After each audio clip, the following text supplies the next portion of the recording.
Hello everybody and welcome. This is going to be a video on the 1077 modification of the valve assembly. It's an old video out there on YouTube that some of you may have seen, some of you may have not seen. I'm going to give you the pros and cons of that modification.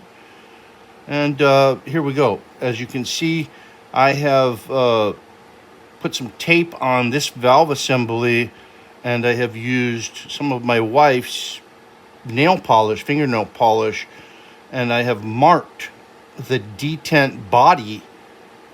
Put tape there. You can use any kind of tape you want to. It's cool. The reason that you mark that detent body is because there is a notch that has to be in a certain place, and then the angle, the 45-degree angle, has to be in a certain place on this valve assembly in order for it to receive your magazine correctly and be the most efficient it can be. Okay, here we go. I'm going to go ahead and remove this. I had to paint this and let it dry before the video, so I'm going to go ahead and try to scribe this to make sure that the tape lets it loose and doesn't mess with my paint job at all. Okay. Let's go ahead and take this off here. Yep, see, it kind of bled through a little bit, but that's okay. I will repair that. You gotta try to, when you're putting the paint on, to not put too much paint on, because it will bleed underneath the tape like it did on me. Okay, I'm gonna use my knife here, and I'm gonna get along the side of that, and I'm kind of just scrape it so it's perfect. That's perfect. Now let's go ahead and take the other side off.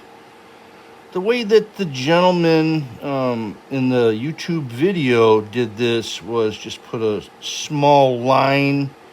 I don't like that. I like this better because you're marking it with a part of a valve assembly, and if you're going to use this as a spare part like I do, you want to be able to put it back on in the correct position. That's always going to be the same on every single valve assembly you get. So that's the way I do it. The way that it's done, the way that it's removed, is you have to get a screwdriver of some sort down in here. The con to this modification is this detent body is press fit on there from the factory. So if you remove this detent body, it then makes the detent just a little bit looser. So if you want to do this modification to your valve assembly, you're going to have to use glue when you put it back together.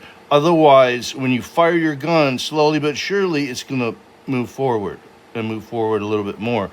Then it causes a little leak to come out there, and then what it does is cracks your detent body. And good luck finding one of them, because nobody, including myself, sells detent bodies or detents. Those are my parts. All right, that being said,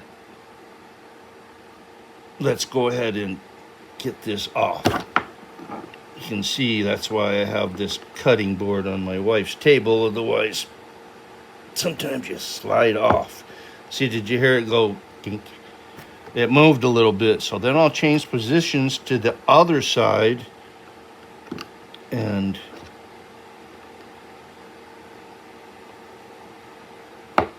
do that. Okay. Now we got it moving forward. Now you get it in that little groove and you twist the screwdriver a little sideways. Go back to the other side so you're not pulling it off unevenly. And once you do that, you can pretty much pull it out with your hand. Now, this is one of my spare valve assemblies. I'm going to take that apart and put all the parts in my spare drawer because they're very valuable. You can lose retaining clips, and your valve stem itself can bend or break. You could lose the O-ring washer. It holds the O-ring in place in the front end of this. All of those parts are very, very, very valuable. And you can also see that this is a drop forge aluminum. And you can sort of see there's a line right there. And there's a line right there where in the sand, it got matched together. And there's a very microscopic weak area right there. Sometimes those valve bodies from years and years of firing this gun will end up cracking. So those valve bodies are very valuable. I will keep that. Now that we got the detent and the detent body off, I'm going to explain to you that the spring that's in that detent body that holds the detent up in the front of the detent body is a really weak spring. It's pretty darn weak. You could do one of two things. You can either put two of these springs together, like put it in sideways and make it like one spring, or I have a whole bunch of springs in a container that has a bunch of springs, and you can see the difference between the width of the metal. This is a much stronger, well, not much stronger, but this is probably about twice as strong as this one. It's a good thing to have that detent that goes through this hole right here come out and be pressed up against the front of the detent body, because you don't want air escaping. Now, the gentleman that I watched the video on said, oh, this is for so that you can get more efficiency and you'll fire more pellet rings through your gun. Well, that's totally not true. He didn't really think it through. If the hammer hits this pin to release the CO2 through here, let's just, for argument's sake, say for 10 milliseconds, okay? Well, that CO2 that's already inside the system in the valve assembly has already been used. So anything you do after that point isn't going to improve efficiency. All it will do is improve feet per second. And chrono checked, it will only get you about 9 to 12 feet per second. So this modification is okay at best. The reason being that it does not improve it, does not leak through the front, and does not need the O-ring that the manufacturer doesn't put on. That O-ring is a 7 millimeter outside diameter, 5 millimeter inside diameter, and 2 millimeter width. It doesn't really need to be there, because this detent is larger on this side than it is on the side that pokes out. So that larger portion is being pressed up against the front of the detent body by the spring. Now, true, when it fires, the detent goes in a little bit. That's after the CO2 has already exited the system. You don't really need that O-ring. And you know what? Try to find one. I have, and I'm the O-ring guy. I can't find them. The reason being that the leak around the detent coming out of this circular area here and the keyhole isn't that bad. Is a simple principle that all engineers follow with water or air or CO2, is it always follows the area of least resistance. So the area of least resistance in this particular situation is that very large hole for the size of this part, and not the area around it that's being pressed up against the front. There's little to none escaping through that. That's why Crosman doesn't put a O-ring on there anymore, since about like 2009, from my understanding. So that being said, this modification is okay at best. Changing the spring does help the detent stay up against your pellet ring. It doesn't touch the pellet ring, but in the area of the pellet ring for a longer period of time, in milliseconds, and all the CO2 by the time it goes back is already down the barrel. So if you want 10 or 12 feet per second that bad, I would suggest you do this. Otherwise, it's a big pain in the butt. This is a press fit part, so when they put it on there in the factory, they press it on with like a jack that you would jack up a car, but a lot more sophisticated, and it goes in a downward motion or sideways, depending on what machine they use.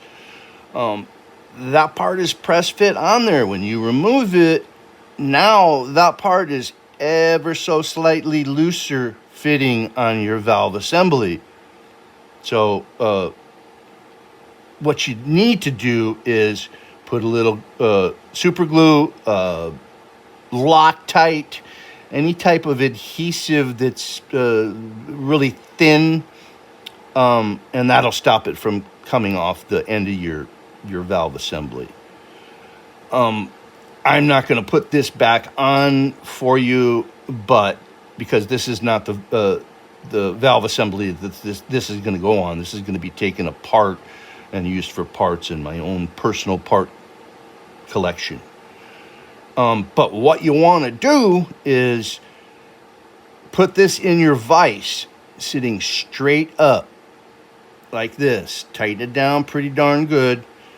And then you want to take the super glue and you want to go around this edge and a real light coating on that. And then you want to take a real light coating and put it on the inside in here as well. Then with this in the vise, like in this position, you want to take a socket, and you got to do it pretty quick. It doesn't have to be, oh my God, it has to be done pretty quick. This is a 14 millimeter, and it fits right on there, right? So when you have your detent stuck in there, you can take the 14 millimeter socket and put it on there, and make sure that, oh my God, you're gonna make sure that this is being lined up correctly when I go to put it back on, right? Now, you tap it on with a hammer. I got a nice little hammer here just for display purposes. And you just tap it very slightly until it goes in place.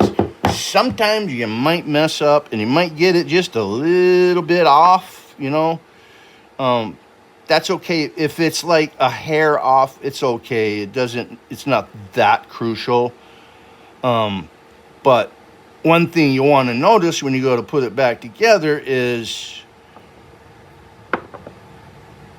the detent has a raised area that's called a key on it, and I don't know if you can see it. Let me see if I can find it with my fingernail here. Yeah, there's the key right there. There's a little raised area there called a key. And then in the front of the detent body at about 3 o'clock is a keyhole. If you can see that, I don't know if you can, if it transfers over. That's the reason why they put those in there, so that detent will stay in the exact same position.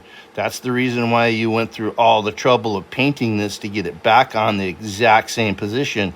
Kind of like with these two legs that hold the detent in place inside your action receiver. So that's the way that that's done, guys. There's pluses and minuses to it. It's not really a huge modification that's going to get you a whole bunch of feet per second. But if you do so want to do it, that's how you do it, guys. Thank you very much for watching, and have a good day.